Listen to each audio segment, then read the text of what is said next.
That morning, I checked my bank account. It was completely empty. My son called and said, "Dad, my wedding is tomorrow. I withdrew all the money from your account and sold the house. Good luck." I said absolutely nothing and made a single phone call. When the wedding day arrived, he learned a very hard lesson. If you are watching this, make sure to subscribe and tell me where you are listening from. Let me tell you exactly how this nightmare started. It was a Friday morning. The kind of quiet, crisp Texas morning that makes you want to sit on the porch with a hot cup of black coffee and watch the sunrise. I am Victor Gallagher. I am 71 years old. I was sitting at my kitchen island tapping the screen of my tablet to pay my monthly utility bills. The house was peaceful. It had been overwhelmingly silent since my beautiful wife Diana passed away. I opened my banking application. My eyes adjusted to the bright screen. The number staring back at me was not the $485 I had secured just a week prior. The balance read, "Sequence."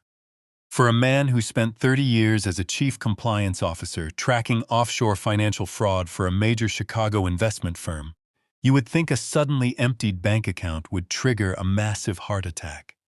You would think I would drop the tablet. You would think I would grasp my chest and gasp for air. But panic is the enemy of a clear mind. I did not gasp. I did not throw the tablet across the room. I just sat there and stared at the empty digital void. That $485,000 was not my retirement fund. It was the life insurance payout from my late wife Diana. It was the exact amount of money we needed to lay the foundation for a youth shelter in her memory. It was her legacy, and now it was gone, evaporated into thin air. Before I could even process the mechanics of the missing funds, a loud, heavy thud echoed from the front hallway. I set my tablet down on the marble counter. I walked toward the foyer and found my front door wide open.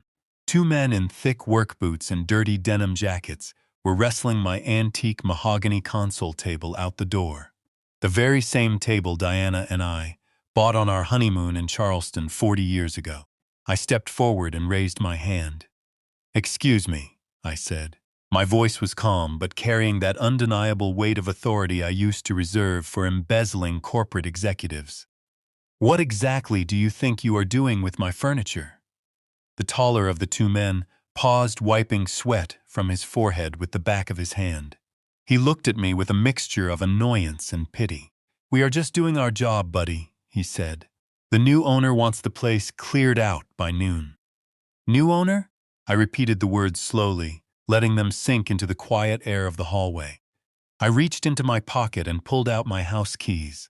I walked over to the front door and tried to slide the key into the deadbolt. It would not go in. The lock had been changed. They had drilled it out and replaced it while I was sitting in my own kitchen.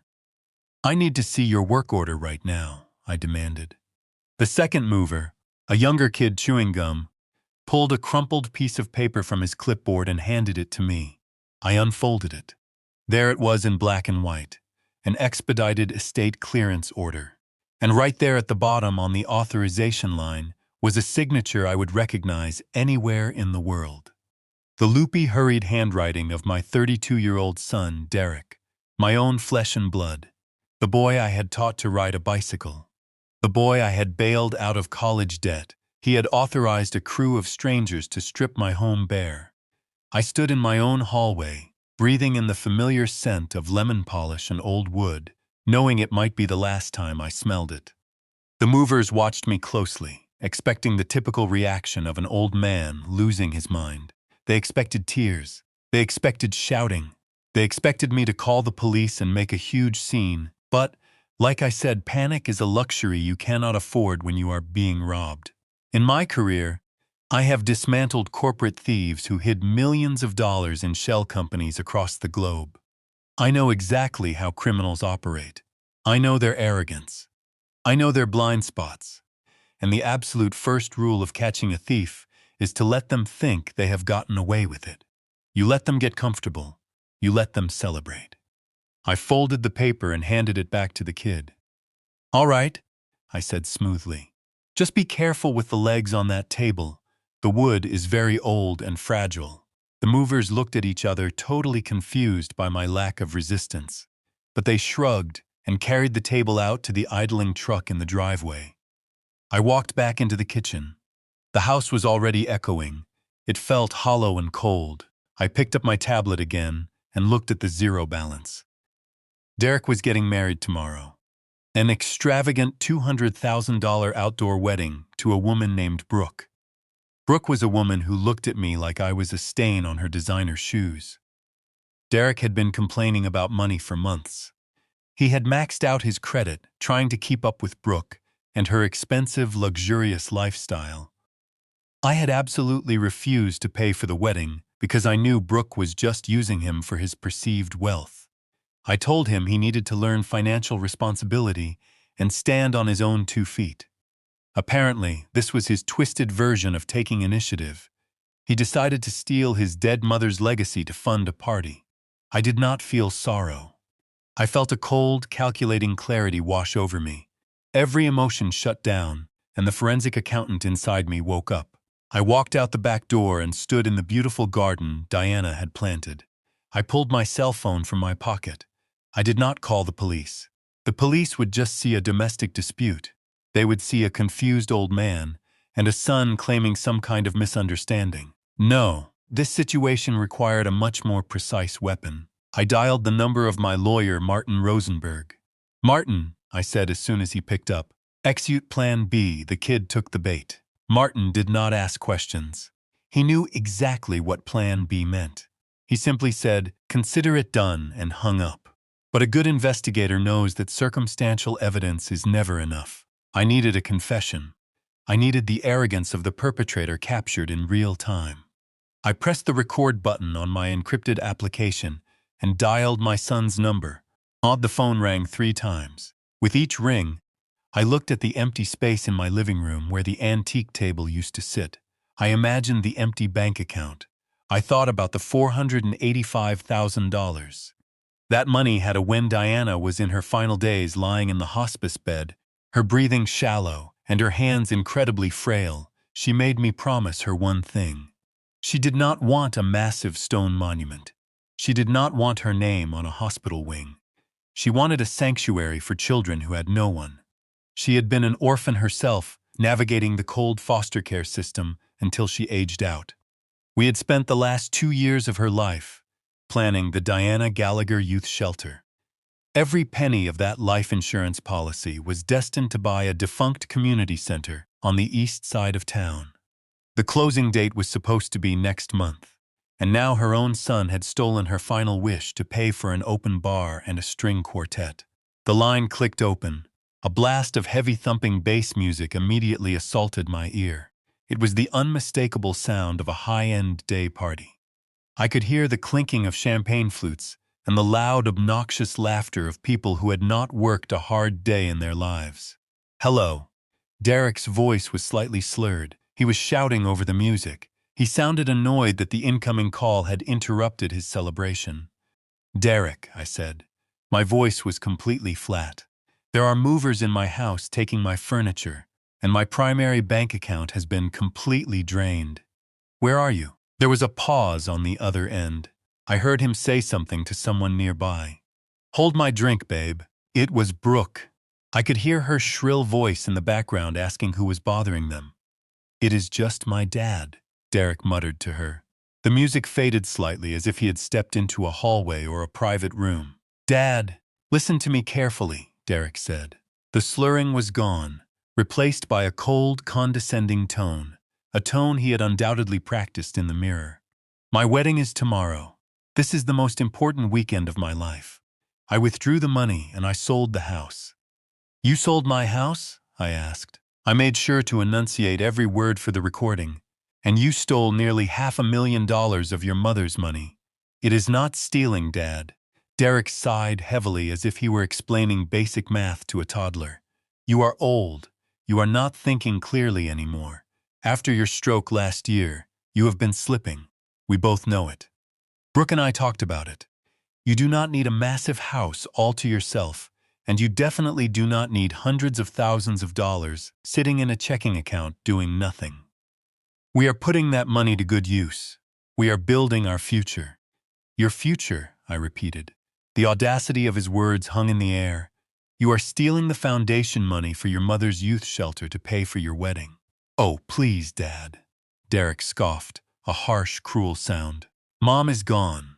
A shelter is not going to bring her back. You are living in the past. Brooke and I have actual lives to lead. We have a status to maintain. You were just going to throw that money away on some charity case kids anyway. Consider this an early inheritance. I saved you the trouble of managing an estate. I stood in the driveway gripping the phone. The Texas sun was beating down on my shoulders, but I felt absolute ice in my veins. The betrayal was so complete, so absolute that it transcended anger.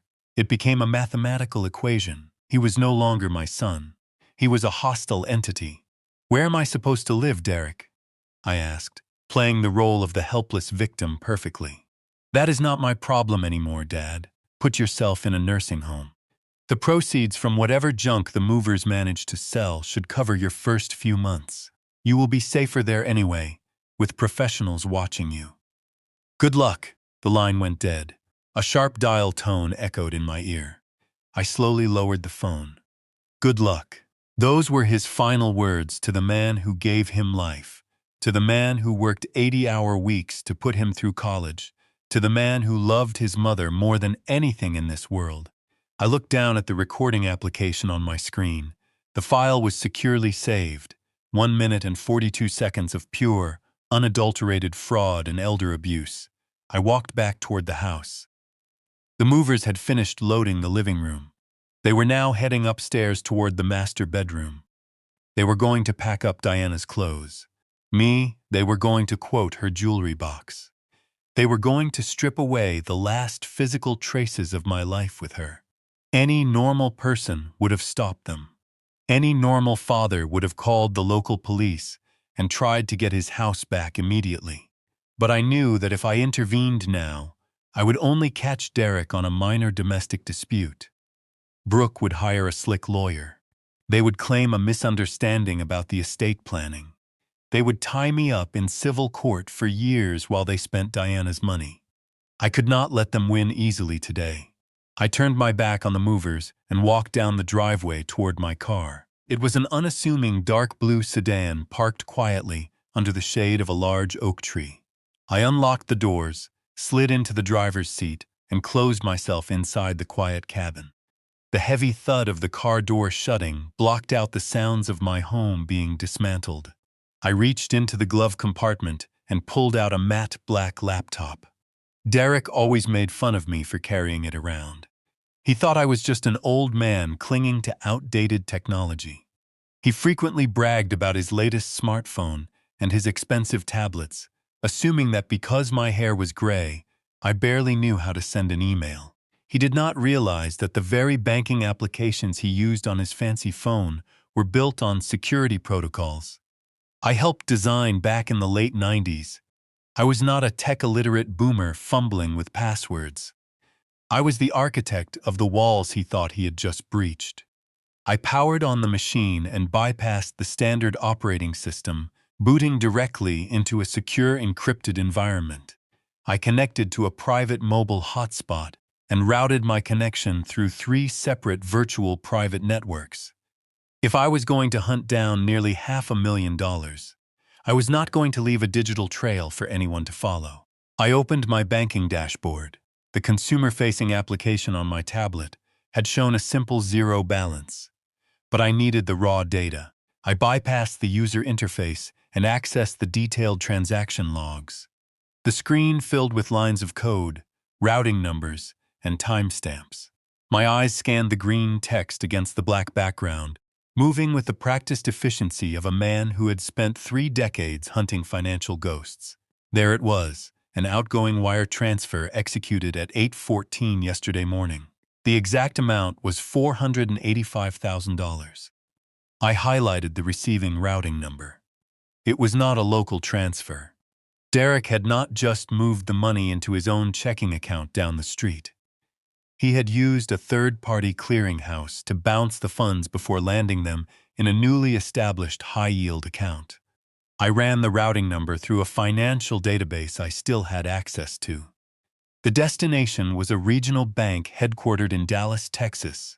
My primary account, the one holding Diana's life insurance payout, was based out of Delaware. I leaned back in my seat and let out a slow, deep breath. My son was not just a thief. He was remarkably ignorant of federal banking regulations. By moving that amount of stolen money across state lines, he had instantly elevated a domestic dispute into a federal crime. He had committed wire fraud. The FBI would not treat this as a family disagreement over an inheritance. They would treat it as a major felony. I began compiling the digital footprint. I downloaded the wire transfer authorization forms, the timestamp logs, and the IP addresses used to initiate the transaction. With every click of my mouse, I was forging a nail for my son's coffin. I discovered that the transfer had been authorized using a digital signature. Derek had uploaded a document to the bank to bypass the fraud alert triggers. I pulled up the attachment. It was a scan of a legal document. I squinted at the screen, zooming in on the pixelated image. It was a medical and financial power of attorney. My stomach tightened. I recognized the document immediately, but something was fundamentally wrong with it. Derek had claimed I was losing my mind. He was using a temporary power of attorney I had signed last year when I had a minor stroke, but that document had an expiration date. I had revoked it the moment I was discharged from the hospital. I looked closer at the date on the scanned document. It had been crudely altered. The year had been changed. Derek had forged my legal documents to convince the bank he had the authority to drain my accounts. This was no longer just theft or wire fraud. This was aggravated identity theft and document forgery. He had built a house of cards on a foundation of federal offenses. I saved every single file into an encrypted folder and backed it up to a secure cloud server. I made a secondary copy and sent it directly to Martin's private server. The evidence was now indestructible. Derek thought he had completely outsmarted me.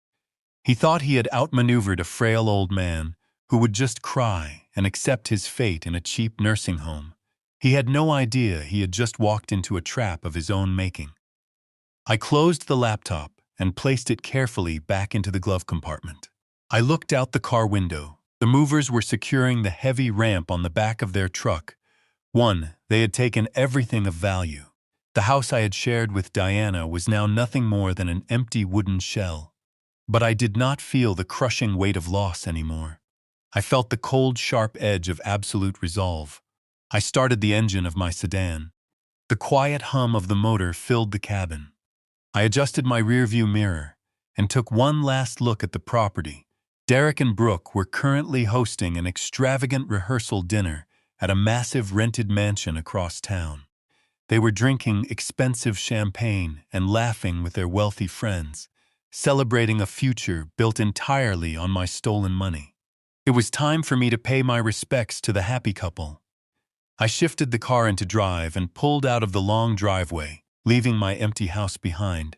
I drove away completely silently. The hunt had officially begun, and I was not going to stop until I burned their stolen empire to the ground. I drove my sedan to a parking garage and left it there. I did not want my familiar car parked outside giving them advanced warning. Instead, I requested a black car through the Uber application. The driver was a quiet man who kept the radio volume low, which I appreciated. I needed silence to focus on the performance I was about to deliver. The ride to the western hills of Austin took 40 minutes. We pulled up to a massive iron gate. The property was a sprawling modern glass and stone mansion that Derek and Brooke rented for the entire weekend. It was the exaggerated luxury that people with no actual wealth love to show off. The driver rolled down his window and gave my name to the security guard. Since guests were still arriving, the guard simply nodded and waved us through. We drove up a long, winding driveway lined with imported palm trees and expensive sports cars. I thanked the driver, stepped out of the vehicle, and straightened my casual khaki jacket. I was not dressed for a high society evening. I was wearing the clothes I had put on to drink my morning coffee. I was not there to impress anyone. I walked up the wide stone steps toward the massive double doors. They were propped open to let the cool evening breeze flow through the house. The sound of live jazz music drifted out into the night air, accompanied by the low hum of wealthy people trying very hard to sound important. I stepped over the threshold into the grand foyer. The interior was blindingly white. White marble floors, white leather furniture, and massive modern art pieces. Caterers in crisp black uniforms moved silently through the crowd, carrying silver trays of delicate appetizers and tall glasses of expensive champagne. The guests were dressed in tailored suits and designer cocktail gowns. I stood near the entryway, letting the sheer arrogance of the room wash over me. Every single bite of caviar, every drop of that vintage champagne, and every hour this rented mansion cost was paid for by the money they stole from my dead wife. I scanned the room looking for the two people responsible. It did not take long to find her. Brooke was holding court near a massive indoor waterfall feature. She was wearing a sleek, pearl-colored silk dress that probably cost more than my first car. She was laughing loudly at a joke someone had just told, throwing her head back to make sure the photographer hired for the evening captured her perfect angle. As she lowered her glass, her eyes scanned the room and locked onto me. The fake smile on her face completely vanished. It was as if someone had physically struck her. She blinked twice, unable to comprehend how the pathetic old man they had just evicted was standing in the middle of her perfect rehearsal dinner. Her eyes darted around the room, checking to see if any of her wealthy friends had noticed my presence. Satisfied that no one was paying attention to the wrinkled old man by the door, she abruptly excused herself. She handed her half-empty champagne flute to a passing waiter and marched toward me. Her high heels clicked sharply against the marble floor, sounding like a ticking metronome counting down to an explosion. I stood my ground and waited. I let my shoulders slump slightly, and I softened my expression. I needed her to see weakness. I needed her to feel superior so she would make mistakes. Brooke did not stop until she was inches from my face. She strategically positioned her body to block me from the view of the main dining hall. Her perfume was incredibly strong and suffocating. "What on earth are you doing here?" she hissed. Her voice was barely a whisper, but it was laced with absolute venom. "You were not invited to this dinner, Victor." I looked around the room, pretending to be confused and slightly intimidated. "I just needed to speak with my son," I said, letting my voice tremble just a fraction. I went to the house and there were men taking my things. Brooke grabbed my arm. Her perfectly manicured fingernails dug sharply into my wrist. She squeezed hard enough to leave marks. "Keep your voice down, you crazy old fool," she ordered. Her eyes were wide with furious panic. "Look at you. You look like a homeless person who wandered off the street. You are wearing dirty khakis at a formal event. You are completely ruining my aesthetic. Do you have any idea who is in that room right now? There are investors and influencers here. My brand depends on this weekend looking flawless." I gently tried to pull my arm away, but her grip tightened. "I do not care about your brand, Brooke," I said, maintaining the facade of a distressed father. "I care about my home. I care about the money Derek took from my account. I have nowhere to sleep tonight." She let out a very short and cruel laugh. "That is exactly why Derek took over your finances, Victor. You are clearly deteriorating. You cannot even dress yourself appropriately for a social gathering, let alone manage hundreds of thousands of dollars. We are doing you a massive favor right now. You need to turn around, walk out that front door, and call a cab. If you cause a scene and embarrass my husband in front of these important people, swear I will make sure you spend the rest of your pathetic life locked in a state-run mental facility." She leaned in closer so only I could hear her next words. "You have absolutely zero power here, old man. You are completely broke. You are officially homeless. And you are a disgusting stain on this absolutely perfect weekend. Leave right now before I have the private security guards drag you outside and throw you onto the literal street." Before she could summon the guards, a hand firmly grabbed my shoulder. It was Derek. He smelled of expensive cologne and expensive dark scotch. "Brooke is right, Dad," he said, his voice tight with suppressed anger. "You should not be here, but since you are, we need to settle this away from my guests." He did not wait for my response. He tightened his grip on my shoulder and practically dragged me down a long hallway, away from the music and the laughter. We entered a private study.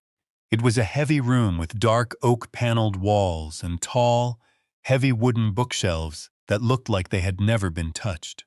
Derek closed the heavy wooden door behind us, instantly cutting off the sounds of the party. The silence in the room was oppressive.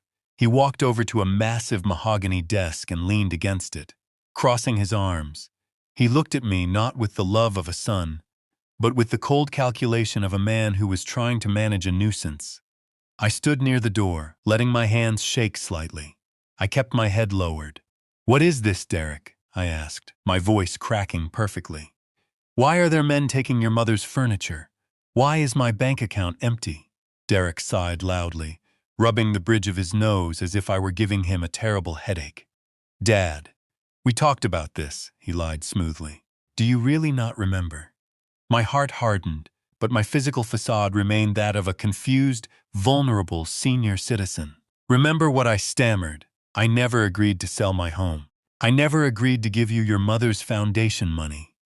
Derek reached into the inner pocket of his tailored suit jacket. He pulled out a folded piece of thick legal paper and tossed it onto the desk between us. "I had to step in, Dad," he said. His tone shifted from angry to mock sympathetic. "You are not well. Ever since your stroke last year, your cognitive decline has been obvious to everyone. You forget things. You get confused. Leaving you alone in that big house with access to that much money was simply irresponsible. I could not sit back and watch you become a victim of some scam artist. I am your son. It is my job to protect you." I slowly approached the desk. My hands trembled violently as I reached out to pick up the document. It was a copy of a medical and financial power of attorney, the very same document I had seen on my laptop earlier. But holding the physical paper in my hands, feeling the weight of his absolute betrayal, made the air in the room feel thick and suffocating. I stared at the black ink on the page. He was using my stroke as his ultimate weapon.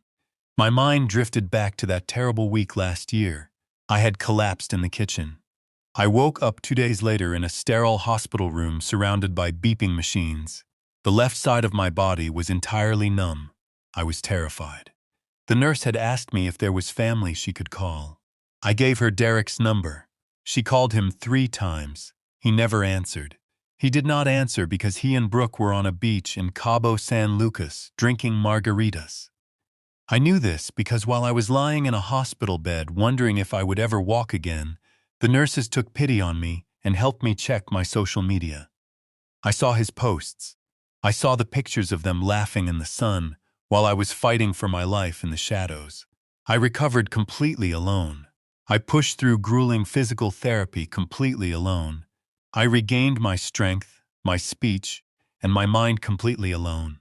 And now he was standing in front of me, dressed in a tuxedo paid for with my money, using the very illness he ignored to declare me incompetent. "It is all completely legal, Dad," Derek said, watching me stare blankly at the paper. "You signed it yourself. The doctors agreed that you needed supervision. I transferred the funds into a secure trust that I currently manage. The house was too much of a liability, so I liquidated it to cover your future care. You do not have to worry about bills or maintenance anymore. I have taken the heavy burden off your aging shoulders. You should be thanking me." "Thanking you," I whispered. My voice was barely audible. I let a single tear roll down my cheek. It was not a tear of sadness. It was a tear of profound disgust. Derek misread it entirely. He thought he had broken me. He thought he had finally forced me to accept my new pathetic reality. "Yes, Dad, thanking me," he replied, stepping closer. He patted my shoulder with a condescending rhythm. "Now I need you to go home. Well, not home. Go to a hotel. I have my assistant book you a room for the weekend. After the wedding, we will look into a nice assisted living facility. Somewhere quiet. You will make friends. It will be good for you." I kept my eyes glued to the forged date on the power of attorney. The numbers had been blatantly altered to make the expired temporary document appear permanent. He was incredibly arrogant. He was so convinced of his own superior intelligence that he did not even realize the massive legal trap he had just confirmed by handing me this piece of paper. I slowly folded the document and slipped it into my pocket. Derek smiled, looking incredibly proud of himself. He thought he had just won the ultimate victory. He thought he had successfully erased my entire life without facing a single consequence. I nodded weakly, turned my back on my only son, and walked quietly out of the room, completely ready to destroy his pathetic little empire tomorrow. As my hand reached for the heavy brass doorknob, the thick wooden door suddenly swung open inward. Brooke stood in the threshold, blocking my exit. She had clearly been listening from the hallway, waiting for the perfect moment to make her entrance. She looked past me to Derek, who gave her a subtle nod of victory, indicating that I had been dealt with and neutralized. A slow, cruel smile spread across her face. It was the kind of smile a predator gives a wounded animal when the hunt is finally over. She stepped fully into the study, closing the door slightly behind her to trap me in the small space between them. "You really thought you could come here and make demands?" she said, shaking her head in disbelief. "You really thought you had some sort of power left in this family?" She reached inside, searching for something. She pulled out a crisp new $100 bill. She held it up between her index and middle fingers, dangling it in front of my face like a piece of meat. She took a step closer until I could smell the overpowering scent of her expensive perfume again. With a swift, demeaning motion, she shoved the folded bill directly into the front breast pocket of my jacket. She patted the pocket twice as if she were rewarding a stray dog. "Take a taxi to a cheap motel." "Old man," she whispered, her tone dripping with absolute disgust. "Buy yourself a hot meal and go to sleep, and do not even think about showing your face at the venue tomorrow. You are not needed. Do not ruin my photos tomorrow." I looked down at the green edge of the bill sticking out of my pocket. I slowly raised my eyes to meet hers. I let my lower lip tremble. I let my shoulders drop another inch. I reached up and placed my hand over the pocket, holding the money close to my chest, as if it were my last lifeline. "Thank you," I murmured, my voice thick with fake emotion. I bowed my head submissively, completely avoiding her gaze. I slipped past her through the doorway, leaving her and Derek alone in their temporary fortress of stolen wealth. I walked back down the long hallway, moving slowly and unsteadily. I passed the grand foyer, where the jazz music was still playing and the wealthy guests were still laughing. None of them paid any attention to the old man shuffling out the front door. They were too busy celebrating a marriage built on a foundation of absolute lies. I stepped out into the cool night air and began the long walk down the winding driveway toward the front gate, where I had arranged for another car to pick me up. With every step I took away from the mansion, my posture began to change. The pathetic old man vanished into the darkness, leaving only the cold, calculating forensic investigator in his place. I reached into my pocket and pulled out the crisp $100 bill Brooke had just shoved into my chest. I stared at Benjamin Franklin's face under the dim glow of a street lamp. She thought this piece of paper was the ultimate insult. She thought she had purchased my dignity for a single $100 bill. But she was entirely wrong. This piece of paper was just a physical manifestation of her unbelievable arrogance. And arrogance is always the fatal flaw in every criminal conspiracy I have ever dismantled. I folded the bill neatly and slid it into my wallet. I would keep it as a souvenir. My fingers brushed against the folded medical and financial power of attorney that Derek had given me. The air was cool, but my mind was burning with absolute clarity. The legal trap was now fully armed and locked. When Derek stood in that study and smugly handed me a forged legal document, he fundamentally changed the rules of engagement. If he had simply stolen cash from a safe in my home, it would have been a terrible betrayal and a local police matter. But he was greedy, and he was incredibly sloppy. He used an altered legal document to authorize a massive wire transfer of $485,000. and he routed those funds from a bank in Delaware to a bank in Texas. The moment those digitized funds crossed the state line, his crime escalated from local theft to federal wire fraud. It is one of the most severe financial crimes in the United States Criminal Code. The Federal Bureau of Investigation does not take wire fraud lightly. The penalties are incredibly severe, especially when the victim is a senior citizen and the amount exceeds certain thresholds. He had practically handed me the weapon for his own destruction. Furthermore, the act of altering the date on the power of attorney constituted aggravated identity theft and document forgery. Each of these offenses carried mandatory minimum prison sentences.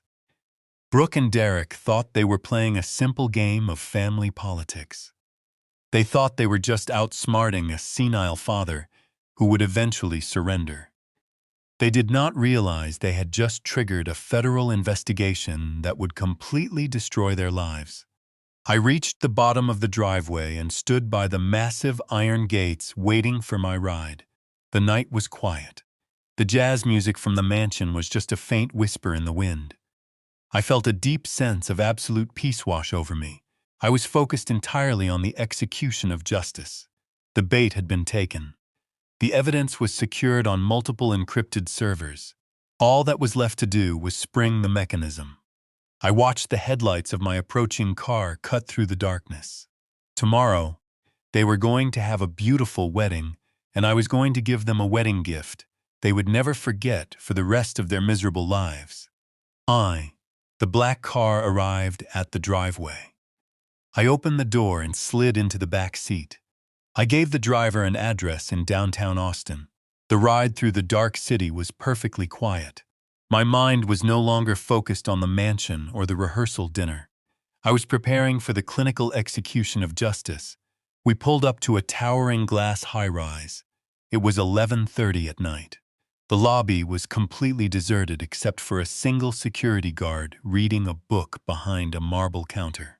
He nodded at me as I walked toward the elevators. I pressed the button for the top floor. The elevator hummed quietly as it carried me up. The doors opened to the dark reception area.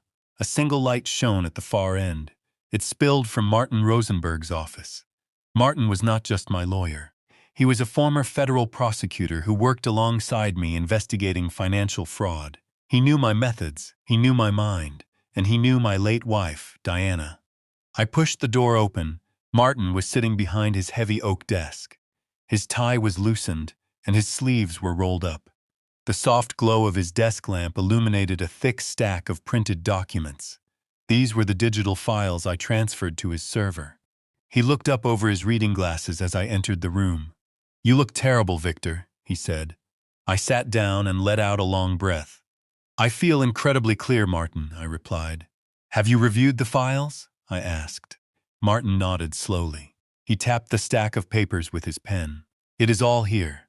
The wire transfer logs, the destination numbers, the altered timestamps, and the forged power of attorney. Derek was stupid to use a clearinghouse. He left a digital trail a mile wide. I spent the last 3 hours drafting the official report for the Federal Bureau of Investigation. I have also prepared the emergency injunctions to freeze the receiving accounts in Dallas. The moment the banks open on Monday morning, those funds will be locked down tighter than a drum.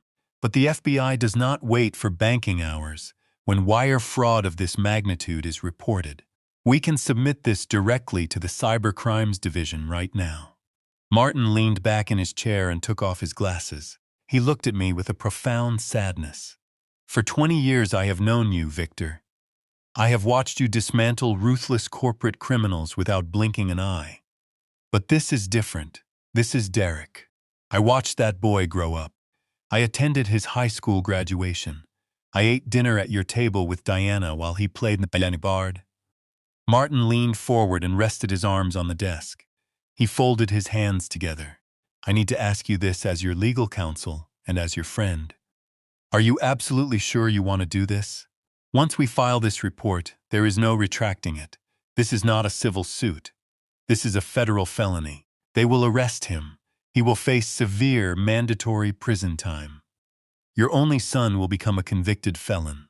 Are you prepared to send your own flesh and blood to federal prison? The only sound was the faint ticking of a grandfather clock in the corner of the office. I looked at the pen resting on top of the FBI report. For a brief moment, the image of Derek as a little boy flashed in my mind, a boy with scraped knees and a bright smile. But that boy was gone. He had been replaced by a selfish, arrogant thief who stood in a rented mansion and told his father to go die in a cheap motel. Blood is a biological accident. Martin, I said softly but firmly, it is not a free pass to commit atrocities against the people who brought you into this world. I raised him to understand right from wrong. I paid for his education. I gave him every opportunity to become a decent, honorable man. He made his choices. He chose to look at my temporary physical weakness after my stroke as a permanent opportunity for exploitation. He chose to steal the money intended for orphans to fund a ridiculous party. I walked over to the large window and stared outside. True family is built on mutual respect and unconditional love. It is not an entitlement program. Diana and I worked our entire lives to build something meaningful. She wanted to leave a legacy of kindness. Derek tried to pave over her grave with a $200,000 wedding. If I let him walk away with this, I am not protecting him. I am simply validating his cruelty. I am teaching him that there are absolutely no consequences for destroying another human being as long as you share their last name. I will not allow the memory of my wife to be financed into his pathetic illusion of wealth. I turned back to the desk. I picked up the heavy silver pen. I did not let my hand shake. I did not hesitate for a single fraction of a second. I pressed the tip of the pen to the signature line on the final page of the FBI report. The ink flowed smoothly across the crisp white paper. I signed my name with the exact same firm, deliberate strokes I had used my entire professional career. I placed the pen back onto the desk and pushed the document toward Martin. I am completely sure, I said. My voice was steady and absolute. Spring the trap immediately. Martin looked at the signature. He let out a quiet sigh of resignation. He opened his laptop and scanned the signed page into the secure federal portal. With one click of his mouse, the encrypted file was sent directly to the Cybercrimes Division. The mechanism of justice was now officially in motion. I slept 4 hours on the vintage leather sofa in Martin's office. The morning sun was just beginning to pierce the glass windows. It was Saturday. It was the morning of my son's wedding. Caterers were arranging expensive flowers and velvet chairs on a manicured lawn. Inside the quiet law office, there was no celebration. There was only stale coffee and the hum of computer servers. Martin walked into the room, holding 2 steaming mugs of black coffee and a fresh stack of manila folders. He looked exhausted, but his eyes were sharp and focused. Clear as throat. He handed me a mug and dropped the folders onto the heavy oak desk with a loud thud. The Cybercrime Division acknowledged our file at 3 in the morning. Martin said, taking a sip, they officially opened a case. The wheels are turning. While waiting, I dug into the secondary part of Derek's financial scheme. I pulled the property records. I stood and walked over to the desk. The coffee burned my throat, but it woke up my senses. The house, I said softly. Derek told me he liquidated the house to cover my future care in an assisted living facility. I assumed he had just initiated a standard listing agreement with a crooked real estate agent. Martin shook his head and opened the top folder. He did not list the house, Victor. He sold it. The transaction was finalized and recorded electronically late yesterday afternoon. I stared at the official county deed transfer document. The numbers printed on it made absolutely no sense. The house Diana and I built had a market valuation of at least $1.2 million. It was located in one of the most desirable neighborhoods in the entire state.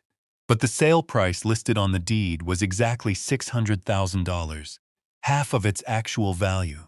I traced my finger over the printed numbers. He sold $1 million estate for $600,000, I muttered, my mind quickly processing the mathematics of the crime. He took a 50% loss on the greatest asset in the portfolio. Why would he do that? Because he did not care about the long-term value, Martin replied, leaning against the edge of the desk. He cared about liquidity. Look at the terms of the sale. It was an all-cash transaction. No mortgage contingencies, no structural inspections, no standard 30-day escrow period. He surrendered the deed for a duffel bag of digital cash. The reality hit me like a blow. Derek was not just stealing my money for a wedding. The wedding was just a smokescreen. The $200,000 party was designed to make him look incredibly successful and deeply rooted in the community. But behind the scenes, he was executing a massive fire sale. He drained the $485,000 from the life insurance policy. He liquidated the real estate for another $600,000 in pure cash. He had gathered over $1 million in untraceable liquid assets in less than 48 hours. He is running, I said, looking up at Martin. He is not planning to stay in Austin. He and Brooke are planning to take the money and flee the country immediately after the reception. They will probably hop on a plane to somewhere with favorable extradition laws under the guise of an extended luxury honeymoon. By the time anyone realizes the money is completely gone and the property is legally tangled, they will be sitting on a beach halfway across the world. Martin nodded in agreement. That is the only logical explanation for taking such a massive loss on the property. He needed the cash instantly. But that brings us to the most confusing part of this entire transaction. Martin flipped to the second page of the file. In all my years of practicing real estate and financial law, I have never seen a property close this fast. The title search alone usually takes a week. To execute a cash transfer and record a deed in under 24 hours requires an incredibly motivated buyer, someone who is willing to bypass all standard legal protections and cut massive corners. I looked down at the buyer information on the deed. The space where a family name or a standard property management firm should have been was occupied by a corporate entity. The new legal owner of my home was listed as Apex Holdings Limited Liability Company. Apex Holdings, I read the name aloud. It sounded exactly like the type of generic shell company criminals use to wash dirty money. Who is behind it? That is the million-dollar question, Martin said, tapping the paper. I ran a preliminary search on the Texas Secretary of State Business Registry. Apex Holdings was incorporated exactly 3 days ago. It has no prior business history. It has no listed physical office address other than a generic post office box in a strip mall. And the registered agent is shielded by a third-party anonymity service. Someone created this company specifically to buy your house. I took another sip of my coffee, letting the bitter taste sharpen my focus. Derek's arrogance had blinded him, but he was not a criminal mastermind. He did not know how to set up shell companies or have connections to underworld buyers who could produce untraceable cash overnight. Someone else was pulling the strings on this real estate deal. Someone with a deep understanding of how to exploit a desperate, greedy young man. I need access to your premium software, Martin, I said, setting my mug down. The public registries are not going to give us the name of the real buyer. But every single limited liability company leaves a digital financial footprint. They had to wire that $600,000 from somewhere. And I am going to find out exactly who handed my son the match he used to burn down my legacy. Martin stepped aside and let me take his leather chair.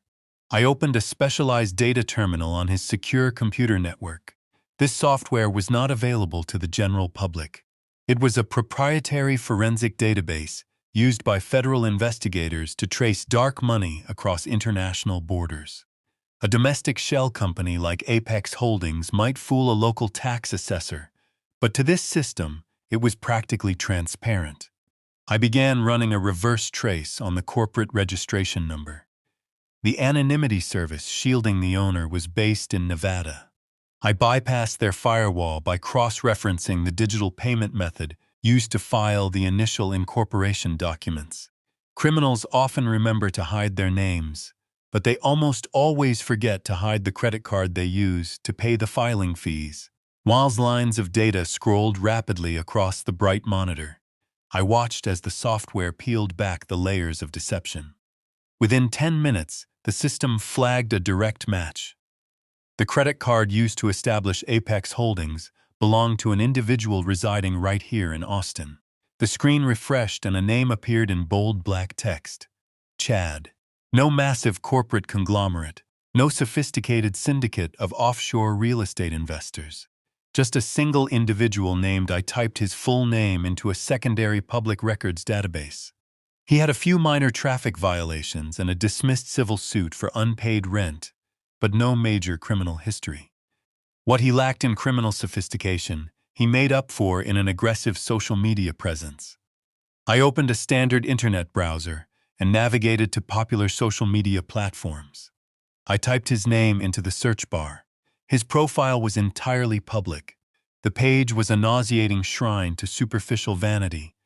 There were hundreds of photographs of a heavily muscled man in his late 20s posing in gyms, drinking protein shakes, and standing near leased luxury cars. His profile bio listed him as an elite personal fitness coach and a lifestyle entrepreneur. I scrolled through his posts feeling a cold knot forming in my stomach. I knew exactly where this was going, but I needed visual confirmation. I clicked on a photo album tagged with a location in downtown Austin. It was a high-end private training facility. And there she was, Brooke. My future daughter-in-law was featured prominently in dozens of his videos and photographs. In some, she was lifting weights while he spotted her with his hands lingering entirely too close to her waist. In others, they were taking mirror selfies together, their bodies pressed tightly against one another, smiling brightly for the camera. The captions were full of heart symbols and inside jokes. She called him her daily motivation. He called her his favorite client.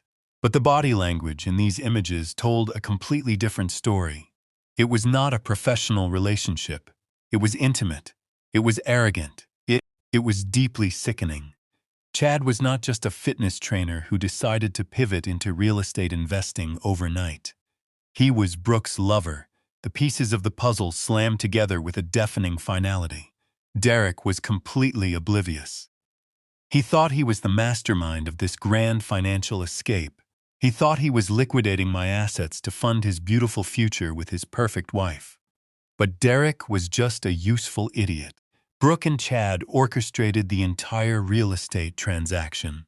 Brooke manipulated my son into selling the property at a massive financial loss, knowing that Chad had formed a shell company to purchase it. They were using Derek's own greed to rob him blind.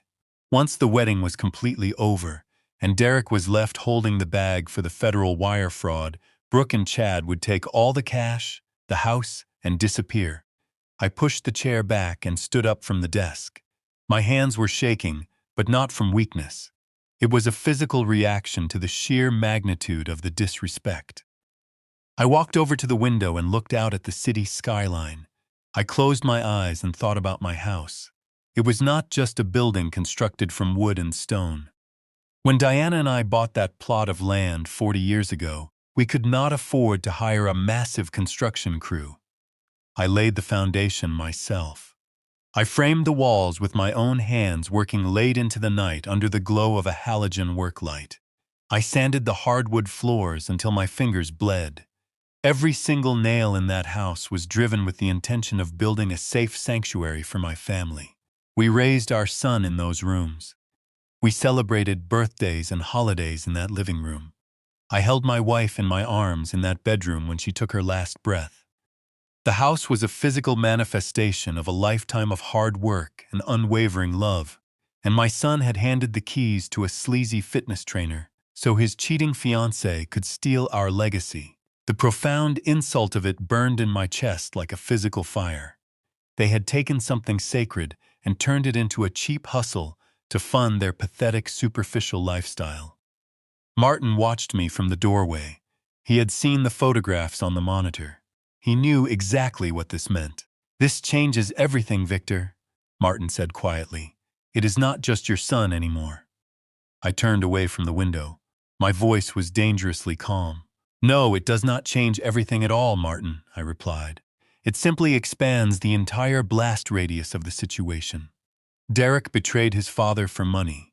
Brooke betrayed Derek for the exact same terrible thing, They are all infected with the exact same disease.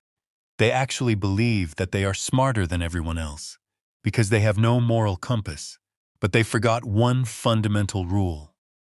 When you steal a house built by a forensic investigator, you should probably check the floorboards before you try to move in. Martin looked at me with a mixture of curiosity and apprehension. What exactly do you have in that house, Victor? He asked. I walked back over to his heavy desk and reached for my laptop bag. I did not wire the house with explosives, if that is what you are thinking, I said, pulling out my matte black computer.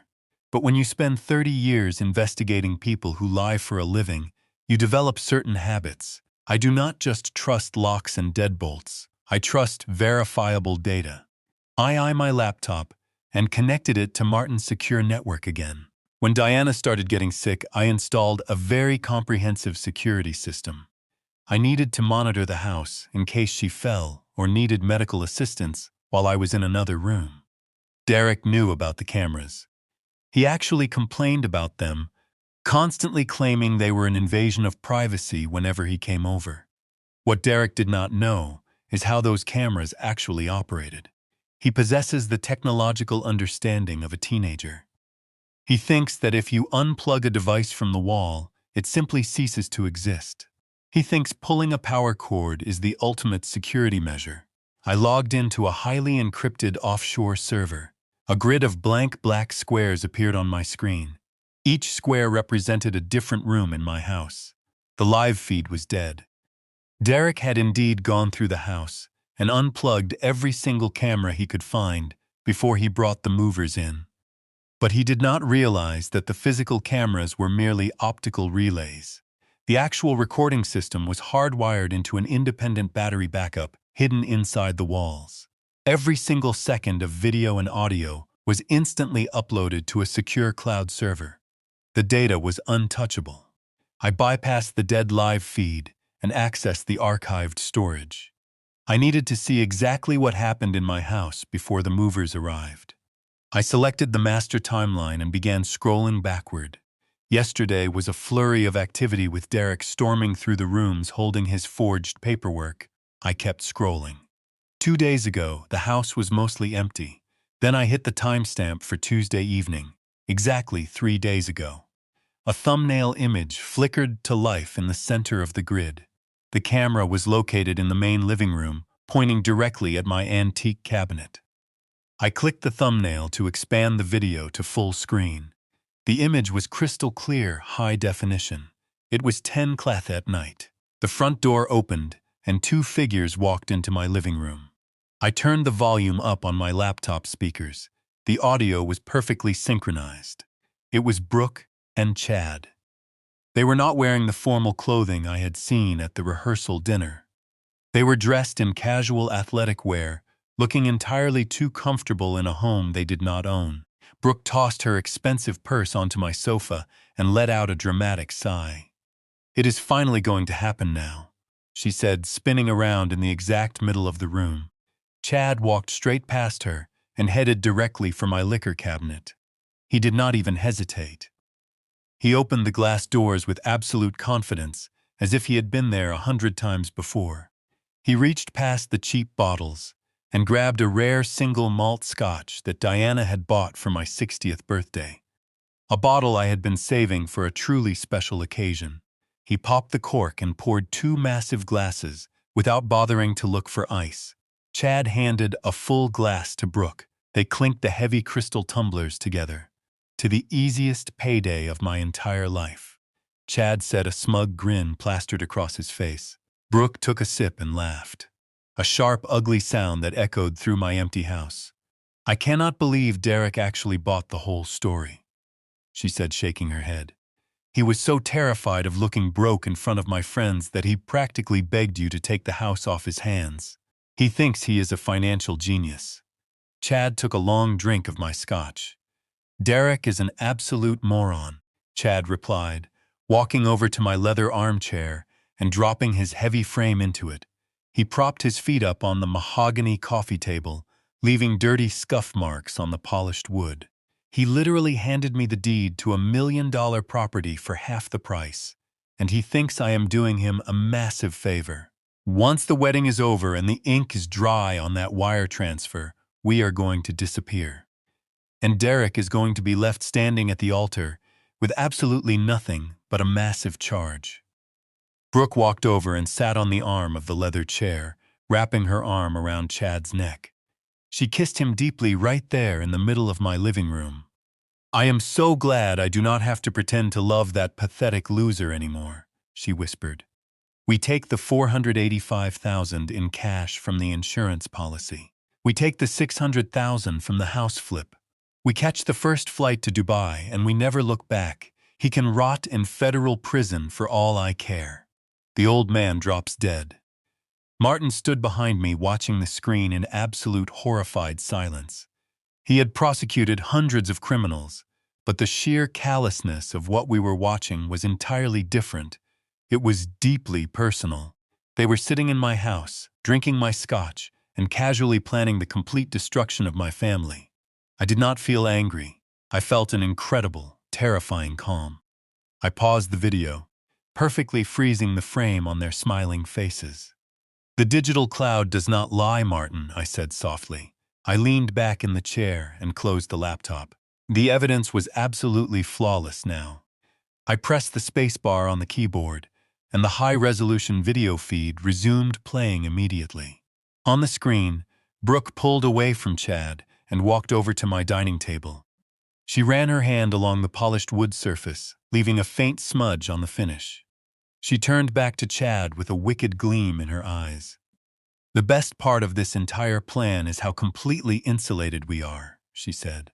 Her voice was crystal clear. "Derek is the one who took his father's medical records to that shady notary. Derek is the one who actually signed the forged power of attorney. He is the one who marched into the bank and authorized the wire transfer. My name is not on any paper. If the federal investigators ever catch on, they are going to look straight at the son who came into massive cash before the wedding. He is the perfect shield." Chad laughed, taking another gulp of my vintage scotch. He walked slowly over to the table to join her. "And my name is completely buried behind 3 layers of corporate anonymity," he added. "Apex Holdings will transfer the real estate deed to an overseas buyer by Monday morning. The $600, Zuzane, will be washed through offshore accounts before the old man even realizes his locks are changed. We take the $485,000 from the life insurance policy that Derek deposited into the joint account. We drain it all tomorrow night while he is dancing at the reception. We leave his phone in the hotel suite. Our flight to Dubai boards at 2:11 in the morning. By the time Derek wakes up on Sunday, he will be completely broke, wifeless, and staring down the barrel of a federal indictment." Brooke smiled a smile so incredibly cold and completely devoid of human empathy. She raised her heavy crystal glass high in the air. "To Derek," she mocked, "the most gullible groom in the history of the world." They clinked their glasses together again. I watched my future daughter-in-law and her personal trainer casually map out the absolute destruction of my only son. Derek had betrayed me, but he was doing it out of a desire to please a woman who viewed him as a temporary financial stepping stone.